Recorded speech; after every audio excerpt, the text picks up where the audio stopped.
I remember the first time I bought my first high quality audio system. I bought a pair of Martin Logan electrostatic panels. And I remember doing some research, going back and forth and trying to see how much of a difference it would make. And so initially I said, okay, I'm gonna get these speakers and it's gonna have great audio quality. It's gonna sound amazing. And then when I'm getting ready to kind of make the purchase, the sales guy's like, well, you're also gonna have to buy this receiver. I was like, what? He's like, well, you got to think about it. If you can get the speakers, and the speakers will be a little bit better than what you have thus far, but you got to have something to power it because otherwise you're useless. So you have to have a high quality receiver that can push enough power and handle the speakers. And then that will make your sound quality bang. I was like, all right, fine, let's do that. Then he was like, oh yeah, and by the way, you got to get these like cables, these special cables that will make sure that the quality of sound that's being transmitted is clear and doesn't gunk up or jam up the signal so that you can get a clear output from your speakers. So by the time I was done, I bought a pair of speakers with a receiver, with special cables, and they all cost a lot of money, and I ain't planning on doing any of this stuff. That is universal background checks in a nutshell. Most people ask me the question, well, what's the problem with background checks? Well, there's nothing wrong with background checks per se. However, universal background checks and background checks are not the same thing. They like to make it seem like it is. It's not. Universal background checks and background checks are different in this manner. With a background check, if you buy a gun from a gun dealer, you have to get a background check. However, you do not in a lot of places. There's some places that do have universal background checks on the state level, and they've done nothing. However, you do not have to get a background check if you are selling the gun privately. If it is my gun and I decide I wanted to sell it to a friend, to a family member, I do not have to force them to get a background check before I sell them the gun.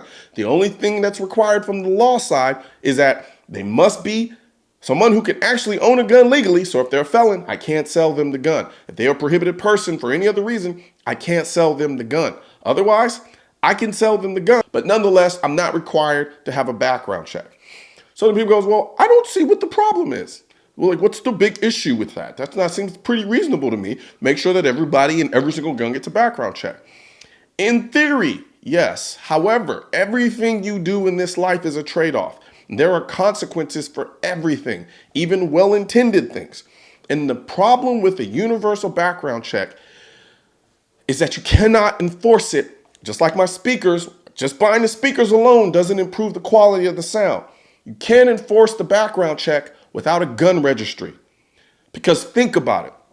If I have a gun and a police officer comes to me and says, did you get a background check for that gun? And I say, yes, I did.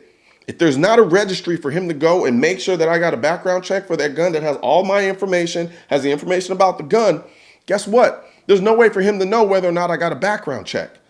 So you have to have a system that has every gun that's out there and every owner and where they live that designates this person owns this gun and he sold it to this person and had a background check.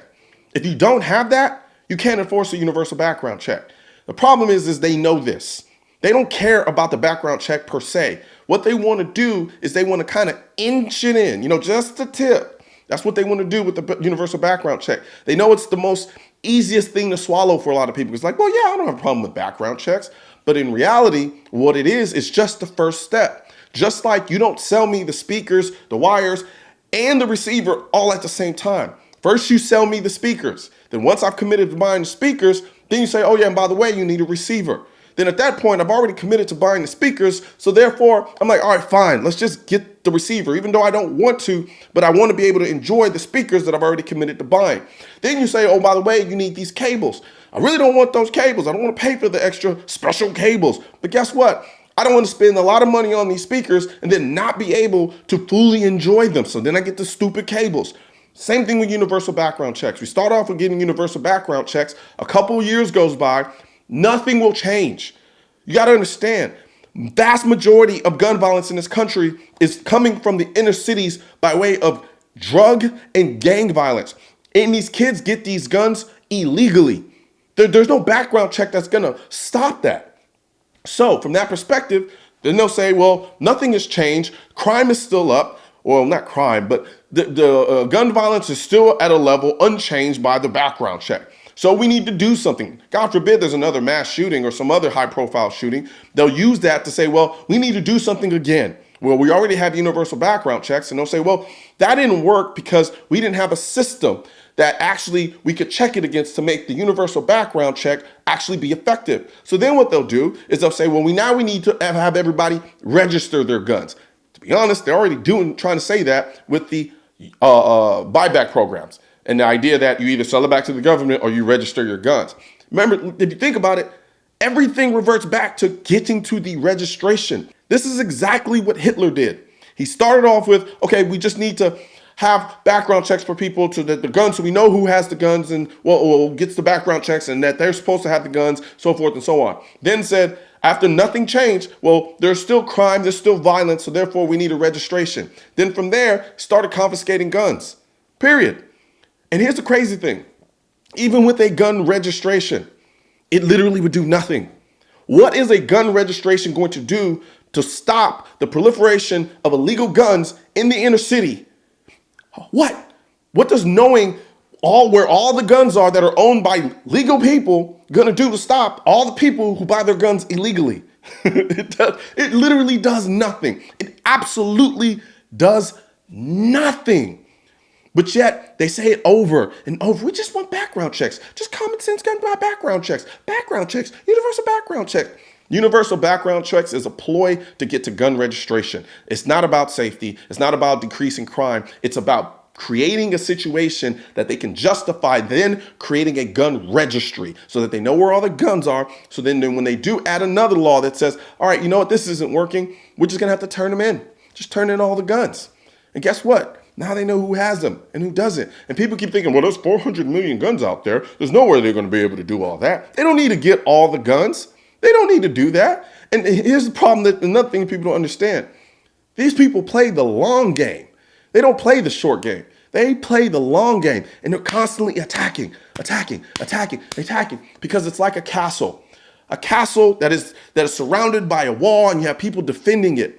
After a while, they assume, you know what, these people are going to get tired of having to constantly defend the castle. People have to go to sleep. People have to eat. People have to relax. But if you're constantly attacking the castle, eventually someone's going to break through. That's how they approach gun control. And that's what they're doing with universal background checks. Seems soft, innocuous. It's just simple. Just give us universal background checks. Universal background checks that will do absolutely nothing? Come on, there's something else there. It's a Trojan horse. So the people that ask me all the time, why do I have a problem with universal background checks? And I'll keep it simple.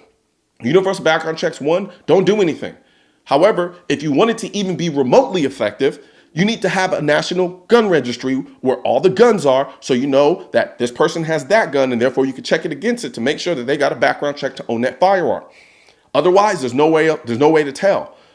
At that point, they say, all right, well, we need a gun registry.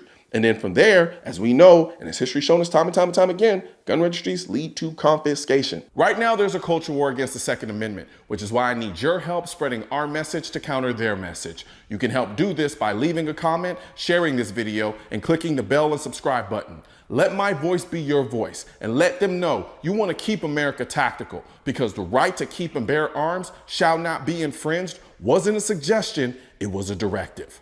Also, if you're wondering where to purchase your AR-15s are essential, I will not comply. I am the militia. I lost all my guns in a boating accident, and your state-specific Keep America Tactical shirt, click the link next to my head or the link in the description section. Or if you're watching this on a mobile device, tap the small triangle on the lower right-hand side of this video and click the link in the description. All right, now we have the performance mask at shop.mrcolionnoir.com.